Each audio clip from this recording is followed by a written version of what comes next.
عام خبر نے پاکستان اسٹاک مارکیٹ میں زبردست تیزی، ٹریڈنگ کے دوران 3000 سے زائد پوائنٹس کا اضافہ۔ 100 انڈیکس 1,84,488 پوائنٹس کی سطح پر آ گیا ہے۔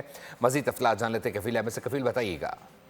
دیکھیے اسٹاک مارکیٹ میں آج کاروبار کی آخری دن ہے اور مارکیٹ کا جو پہلا سیشن ہے سیشن میں زبردست تیزی ہے اور اب تک اگر ہم بات کر لیں 3,257 پوائنٹس کا اضافہ مارکیٹ میں ریکارڈ کیے گا اور مارکیٹ نے جو اب تک کا ہائی ہے وہ 1,84,787 کا مارکیٹ نے جو ہے وہ ہائی بنایا ہے، تو مارکیٹ سینٹیمنٹ خاصا پازیٹیو ہے۔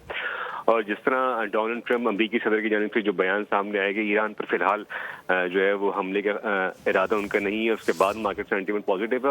آلریڈی مارکیٹ جو فنڈامنٹل تھے خاصے اسٹرانگ تھے اور مارکیٹ جو ہے وہ ایک مرتبہ پھر اسٹاک ماہرین کے مطابق جو ہے وہ تیزی کی جانب گامزن ہے اور آئندہ آنے والی ویک کے اندر مارکیٹ جو ہے وہ مزید تیزی کا رجحان جو ہے وہ دیکھا جا سکتا ہے۔